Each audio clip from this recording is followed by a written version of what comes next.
வணக்கம் மக்களே, welcome back to நேற்று இன்று நாளை. இன்னைக்கு நம்ம வீடியோல மாம்பழம் வச்சு ஒரு சைட் டிஷ் பண்ண போறோம். இன்னைக்கு நம்ம வீடியோல பண்ண போறது கேரளா ஸ்பெஷல் மாம்பழம் புளிசேரி.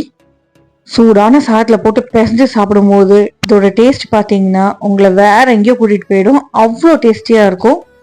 அதுவும் இந்த புளிசேரியில எனக்கு பிடிச்ச விஷயம் என்னன்னு பாத்தீங்கன்னா, பண்றதுக்கு ரொம்ப சிம்பிளுங்க. டக்குன்னு ஒரு 10 நிமிஷத்துல நீங்க பண்ணிடலாம். இவ்வளோ கம்மியான டைம் ஸ்பெண்ட் பண்ணி இவ்வளோ ஈஸியாக பண்ணக்கூடிய இந்த டிஷ்ஷோட டேஸ்ட் பார்த்தீங்கன்னா அதுக்கு அப்படியே ஆப்போசிட்டாக இருக்கும். ஒரு தடவை கண்டிப்பாக மாம்பழ சீசன் முடியறதுக்குள்ளேயோ உங்கள் வீட்டில் இந்த ரெசிபியை நான் மஸ்ட் ட்ரைன்னு சொல்லுவேன்.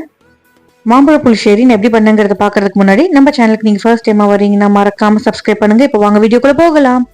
இந்த ரெசிபி பண்ணுறதுக்கு உங்கள் வீட்டில் எவ்வளோ பேர் இருக்காங்களோ அவ்வளோ மாம்பழம் எடுத்துக்கோங்க. முடிஞ்ச அளவுக்கு குட்டி சைஸ் மாம்பழம் யூஸ் பண்ணிக்கோங்க. அப்போதான் உங்களுக்கு இது பாத்திரத்தில் வேக வைக்கும் போது நல்லா முழுகி வெந்து வரும். நான் இன்னைக்கு செந்தூரா மாம்பழம் தான் யூஸ் பண்ணியிருக்கேன். ஏன்னா நீல மாம்பழம் இன்னும் சீசன்ல வரல. நீல மாம்பழம் சீசன்ல வந்துருச்சுன்னா நீங்க அதை யூஸ் பண்ணிக்கலாம். ஏன்னா அது செந்தூராவோட குட்டியா இருக்கும்.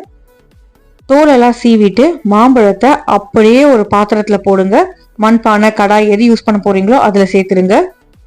நான் இன்னைக்கு 4 மாம்பழம் யூஸ் பண்ணியிருக்கேன். நல்ல பழுத்த மாம்பழமா இருந்தா சீக்கிரமே வெந்துடும். காரத்துக்கு இதுலயே 3 பச்சை மிளகாயை நான் கீரி சேர்த்திருக்கேன். நான் புல்லட் மிளகாய் தான் யூஸ் பண்ணியிருக்கேன். நீங்க உங்க வீட்டு பச்சை மிளகாய் காரத்துக்கு ஏற்ற மாதிரி அட்ஜஸ்ட் பண்ணிக்கோங்க. 1/4 டீஸ்பூன் மஞ்சப்பொடி, 1 டீஸ்பூன் அளவுக்கு சிவப்பு மிளகாய் பொடி, கொஞ்சமா கருவேப்பிலை சேர்த்துக்கலாம்.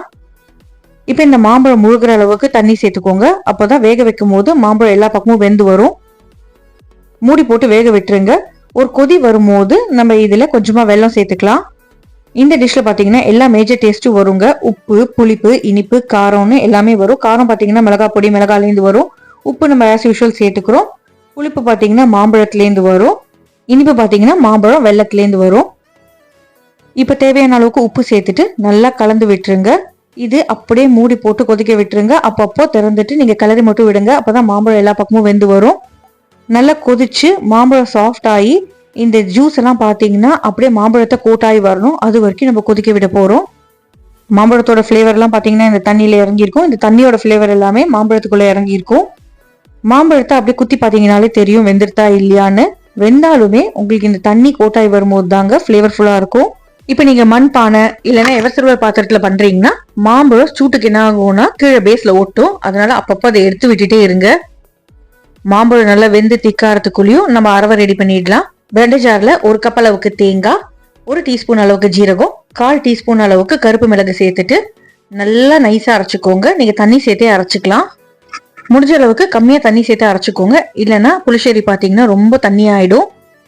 இதுக்கப்புறமா நம்ம இதுல தயிருமே சேர்க்க போறோம். லிக்விட் கம்மியாக உங்களுக்கு மாம்பழம் கீழே ஒட்ட ஆரம்பிக்கும். அப்பப்போ இந்த மாதிரி ஸ்க்ரேப் பண்ணி விட்டுட்டே இருங்க.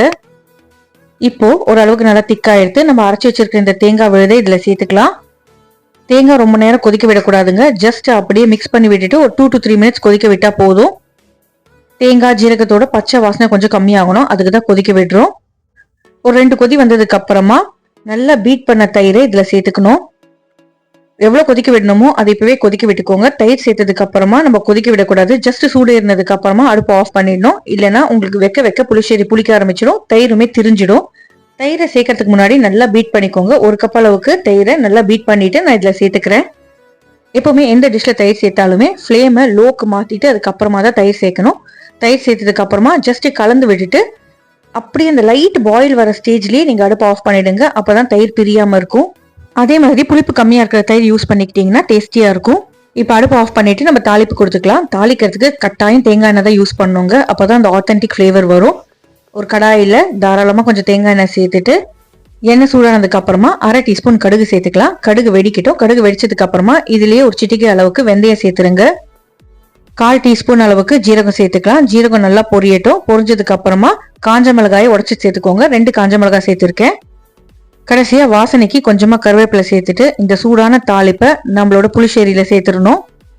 அவ்வளவுதாங்க. சூப்பரா கலந்து விட்டுட்டீங்கன்னா புளிசேரி சாப்பிடறதுக்கு ரெடி ஆயிடும். சுட சுட சாதத்துல அப்படியே ஒரு மாம்பழத்தோட இந்த குழம்பு கொஞ்சம் சேர்த்து பிசைஞ்சு சாப்பிட்டு பாருங்க. அடடா, செம்ம டேஸ்டியா இருக்குங்க. கிட்டத்தட்ட நம்ம ஊர் மோர் குழம்பு மாதிரி தாங்க. ஆனா ஃபிளேவர் கொஞ்சம் வேற மாதிரி இருக்கு. இந்த ரெசிபி உங்களுக்கு பிடிச்சிருந்தா உங்க வீட்டை ட்ரை பண்ணி பார்த்துட்டு எப்படி வந்ததுங்கிறத எனக்கு மறக்காம சொல்லுங்க. தேங்க்ஸ் ஃபார் வாட்சிங்.